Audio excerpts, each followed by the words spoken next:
Welcome to the world of robots, where the California-based company 1X has been making headlines and stealing the spotlight. But 1X's story doesn't start in Silicon Valley. It actually began in Moss, Norway under the name Halliday Robotics.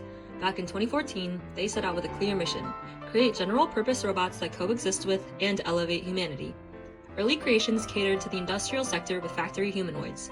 Today, 1X has pivoted into the consumer humanoid space, bringing humanity one step closer to the day when owning a robot is perfectly normal, and hopefully less Terminator-like. 1X's core product today is Neo, a bipedal, soft-bodied humanoid designed specifically for real homes.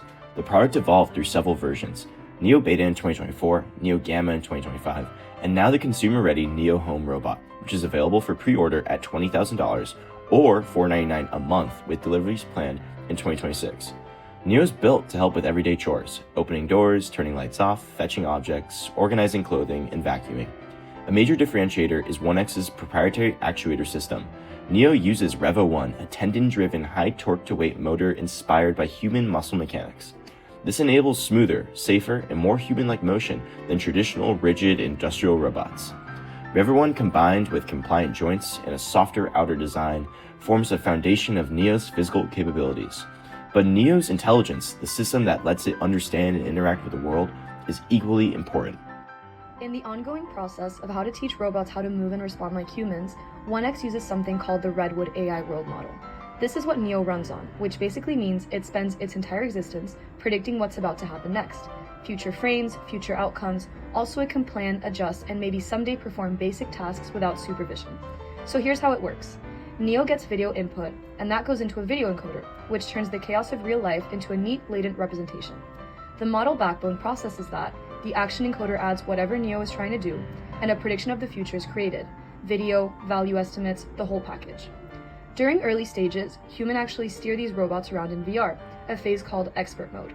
These demonstrations become training data until the robot eventually figures out how to act on its own, ideally without making a scene. So underneath that learning process, 1X is effectively wiring together a synthetic brain. It has sensory streams, circuitry level integration, and a predictive model fused so the robot can perceive, reason, and adapt. Together, 1X's hardware, their humanoid platforms even Neo, and this whole embodied AI stack form the backbone of their IP strategy, which is exactly what the next part of this video will analyze.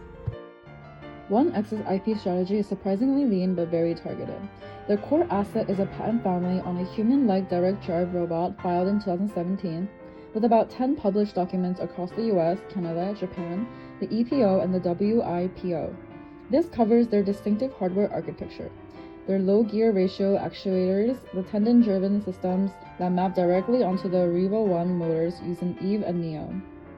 Even though they only have 2 formal patent families, they double down on protecting the parts of the stack that make them different: the actuators, the transmission design, the mechanical architecture rather than the software or AI.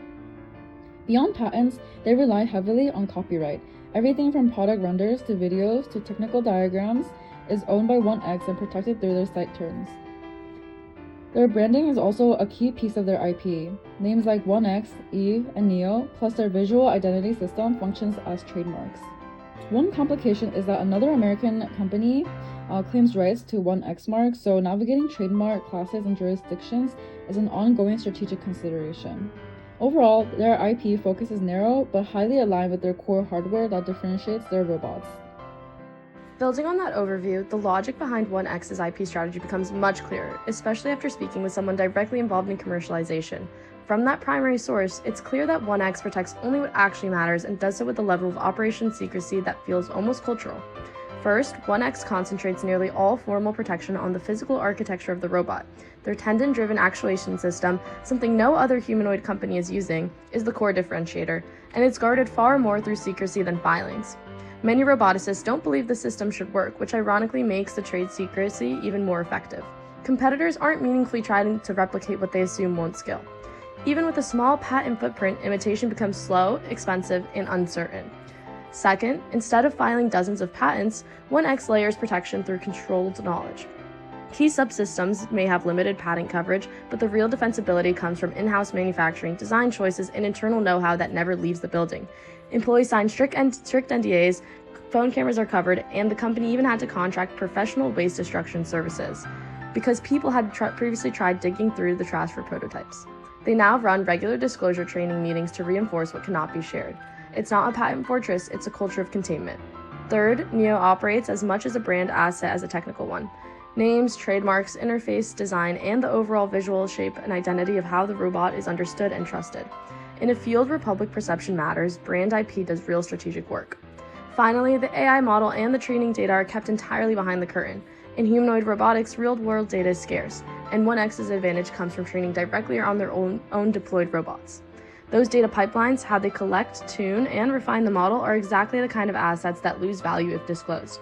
So secrecy governs nearly all of the AI stack. So across all of this IP information, 1X separates protection into two layers. Firstly, foundational IP that locks down the tendon drive system and core hardware. And secondly, complementary IP, the branding, design, data processes, and manufacturing practices that reinforce the ecosystem around it. The result is a lean but disciplined IP structure, built less on visible filings and more on controlled information, operational secrecy, and technical architecture competitors simply aren't pursuing. The first pain point is that 1X is relying on hardware differentiation in a market where hardware advantages disappear really fast, making their innovation potentially easy to imitate. So to fix this, 1X should build a closed ecosystem of tools, data layers, and interfaces that only work with licensed 1X hardware. Under TEAS, controlling these complementary assets is what actually lets a firm capture value, block copycats, and eventually enable a defensible licensing strategy. A key strategic question for 1X is how tightly they should keep their system closed as they scale. Right now, they operate at the very closed end of the spectrum, and not by accident. In a space that feels like a race, secrecy is simply the operating system. However, a fully closed strategy limits the ecosystem around Neo. Developer tools, complementary applications, and external integrations all move slower when the company keeps information behind the curtain. So our recommendation in the future is a hybrid. Keep the tendon drive, architecture, and training data generation tightly closed. That's the real advantage. But selectively open the non-core layers like SDKs, simulation tools, and safe developer interfaces that let outside partners build on top of what Neo without exposing sensitive IP. That's where adoption and use case expansion will come from. And according to a recent AI robotics R&D survey, open source approaches delivered a 50% performance improvement compared to closed single institution development. This hybrid approach lets 1X protect the parts of the robot that truly differentiate them while still building the ecosystem they'll need if their vision of robot in every home and workplace is going to scale. It's the quiet strategy behind most successful robotic platforms, even if no one ever calls it that explicitly. Using the differentiation cost framework, our recommendation is that 1X should continue to embrace a high differentiation, narrow market strategy, rather than attempting to broaden or chase affordability too early. Humanoid robotics today is shaped by a few extremely well-funded competitors, Tesla, Figure, and Agility, in a market that Morgan Stanley projects could reach over $5 trillion by 2050. 1X sits on a naturally differentiated technology path. They are the only major firm pursuing a tendon-driven actuation system, while the rest of the industry converges on motor actuator designs. That divergence, paired with their embodied AI, world model, and teleoperation-based data engine, gives them a defensible performance advantage aligned with differentiation posture. Because Neo remains expensive to build and requires custom hardware, in-house manufacturing, and heavy computing, low-cost leadership is not realistic in the near term. Strategically, 1X should lean into serving early adopters, research labs, institutions, and tech-driven households willing to pay for superior capability, while protecting the tendon drive, architecture, and data pipelines as the core of their differentiated position. Our third recommendation is for 1X to pursue a targeted licensing strategy. Instead of trying to replace human-centered rules, 1X should license its technology to industries where the work is repetitive, hazardous, or chronically understaffed, such as hospital room cleaning, sanitation, logistics support, or nighttime facility maintenance. These are domains where humanoid robots will fill gaps rather than compete with people, allowing 1X to scale safely, avoid social pushback, and create high-value revenue stream without needing to manufacture every robot themselves. As 1X prepares to launch Neo, the company needs to ensure that they are protecting people's privacy and comfortability while integrating the robots into the comfort of their own homes. Neo, 1X's primary humanoid robot, will operate in intimate, personal spaces, creating a high priority for 1X to provide clear communication about what data is being collected from the robot usage, how it is being used, and what data will never be stored. Establishing simple, consumer-friendly data policies that are modeled after the comfort people already have with products like Ring cameras will allow 1X to build trust early on. This is especially important given that 50% of Americans express concerns about how their information is being collected and used from smart home technological devices like Neo. In the humanoid robotics market, trust and transparency are not optional, they are foundational. Without strong data collection and transparency, consumers will hesitate to welcome Neo into the intimate spaces of their homes. With all this being said, 1X should create an opt-in data ecosystem similar to Apple that gives users control over what they share, still ensuring to collect the fundamental data needed to improve robot functionality while allowing consumers to opt in to any non-essential data recording. This approach maintains the company's AI advantage without compromising user trust and will ultimately boost consumers' willingness to pay. So, after tracing 1X's journey from a quiet little lab in Norway to building robots that may soon fold your laundry, it's clear their edge comes from a mix of clever hardware, disciplined secrecy, and an IP strategy that would make even spy agencies proud. But the real story is what comes next for 1X.